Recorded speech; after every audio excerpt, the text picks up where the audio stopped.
रुको, ये कोई साधारण मॉर्निंग शो नहीं है। ये है 24 घंटे का रोल स्वैप चैलेंज। सोफे पर आराम से बैठी बहू अब ऑर्डर चला रही है और किचन में सास पसीना बहा रही है। क्या ये स्वैप 24 घंटे टिक पाएगा? चलो देखते हैं।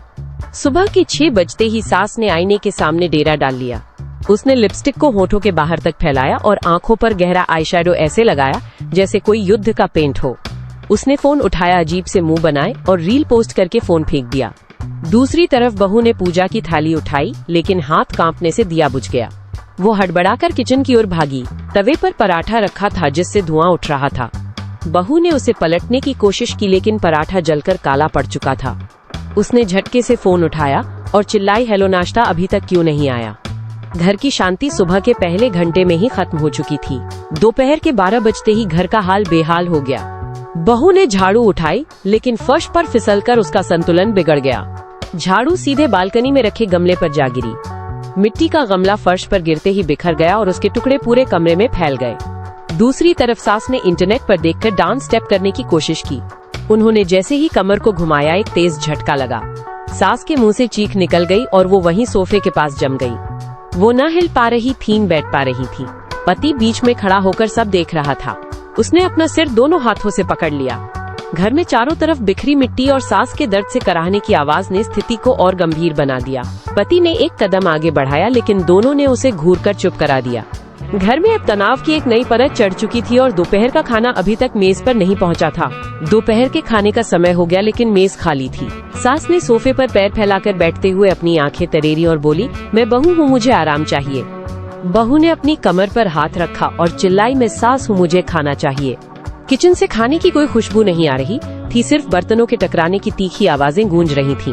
पति ने घबराते हुए अपना फोन निकाला और स्विगी खोलने की कोशिश की। जैसे ही उसने ऑर्डर बटन पर उंगली रखी, दोनों ने एक साथ चिल्लाकर उसे रोक दिया।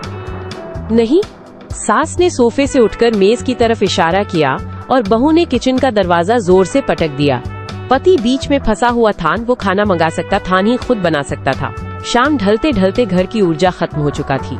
सास के हाथों में बर्तन घिसने से लाल छाले पड़ गए थे और बहू की कमर लगातार झुक गई थी।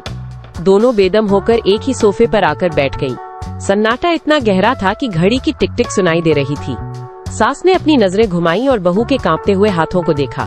उन हाथों पर पड़े निशान देखकर सास की आंखें नम हो गईं। उन्होंने धीरे से बहू का हाथ अपने हाथों में लिया और कहा, बहू, तेरा काम आसान नहीं है। बहू की आंखों से आंसू छलक पड़े। उसने सास के कंधे पर अपना सिर टिकाया और धीमी आवाज में कहा, माँ, आपका काम भी किसी जंग से कम नहीं है। दोनों ने एक दूसरे की थकान और संघर्ष को महसूस किया। बिना किसी और शब्द के दोनों ने एक दूसरे को कसकर गले लगा लिया। पति दूर खड़ा ये सब देख रहा था। उसने अपना सिर खुजलाया और बुदबुदाया, मैं अब भी कंफ्यूज हूँ, पर सुकून है। रात के अंधेरे में रसोई की बत्तियां जली। सास ने चाकू उठाया और सब्जी काटना शुरू किया। बहू ने आटा गूंथा और गोल रोटियां बेलकर तवे पर डाली। पति ने मेज पर प्लेटें सजाईं। तीनों ने साथ बैठकर खाना खाया। सास ने बहू की ओर देखते हुए कहा, बहू, कल से सब पहले जैसा होगा। बहू ने मुस्कुराकर सिर हिलाया और कहा, मां, बस अब थोड़ी मदद कर दिया करो। सास ने हामी भरी। तो दोस्तों, घर का काम किसी एक का नहीं, सबका होता है। ये हैसियत का नहीं बल्कि साथ का ताना बाना है। जब जिम्मेदारी बांटी जाती है तो घर में सुकून भी पलता है।